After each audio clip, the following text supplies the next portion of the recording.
WTI, la référence américaine du pétrole, dont les prix se reprennent légèrement à très court terme, mais restent sous tension géopolitique. Et on rappelle que Pékin contourne plus ou moins discrètement les sanctions de Washington, que les Américains, eh bien, eux, imposent des sanctions donc à la Russie, Lukoil, Rosneft. Résultat, l'OPEP également gère au mieux sa production, a annoncé une augmentation de son offre pour la fin de l'exercice 2025, mais a suspendu toute nouvelle hausse de la production pour le premier semestre 2026 sur fond de quoi? De ralentissement de la demande mondiale. Résultat, le WTI est toujours sur un fil en fait. Alors oui, il y a 2 semaines, je vous parlais effectivement d'une zone des 56,45, 56,95. Si elle tenait en clôture journalière, il y a des chances qu'un petit rebond pouvait s'enclencher, et ça a été le cas, puisqu'en fait, si on regarde bien, cette zone verte là que vous avez à l'écran, ils nous ont fait quasiment presque un triple bottom sur ce niveau-là, et ça a enclenché derrière forcément un petit pool acheteur. Alors, pour moi, le WTI, il est quand même dans un ventre mou depuis plusieurs jours, quelques semaines. Moi, les 2 niveaux que je vais retenir, c'est les 58,05. Ça veut dire que si jamais on venait à clôturer en journalier sous ce niveau-là, il y aura, avec, je pense, une probabilité assez importante, une accélération beaucoup plus basse. Et ça, j'y reviendrai après. Ensuite, il y a techniquement une oblique baissière, mais l'oblique baissière que vous avez, elle n'est pas validée encore à l'heure actuelle, parce que pour être validée, il faut au moins 3 points de contact, d'accord? Si je n'ai pas 3 points de contact de toute façon, je n'ai pas d'oblique validée. Donc il se peut qu'elle soit perforée, et dans ce cas-là, elle n'existera pas.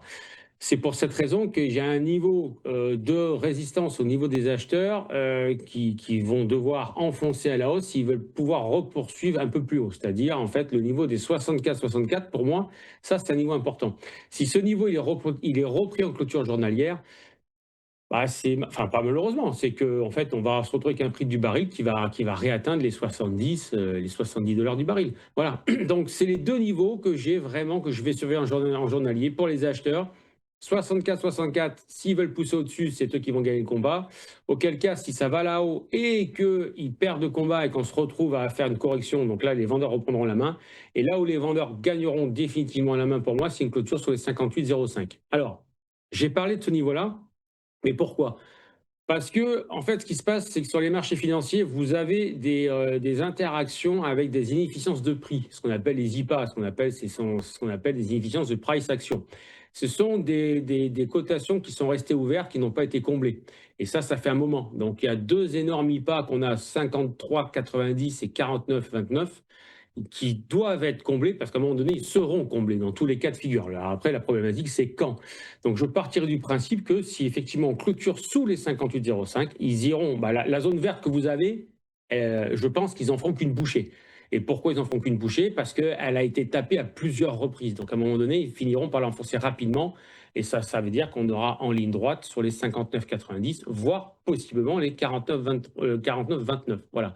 À l'heure actuelle, on est dans un ventre mou. Voilà, donc on est vraiment au milieu des 58,05 et des 64,64. On ne peut pas en tirer la moindre conclusion.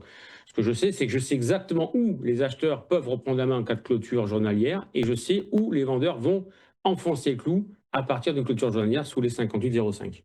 Ok, très clair. Écoutez, donc on reste dans l'expectative du coup par la force des choses, si je comprends bien. Tout à fait. Ce que vous nous conseillez, c'est là, on prend du recul et on observe, on s'assoit et on regarde. C'est ce qu'il y a de mieux à faire, oui. Ok, très clair. Merci pour ce conseil, Ludovic.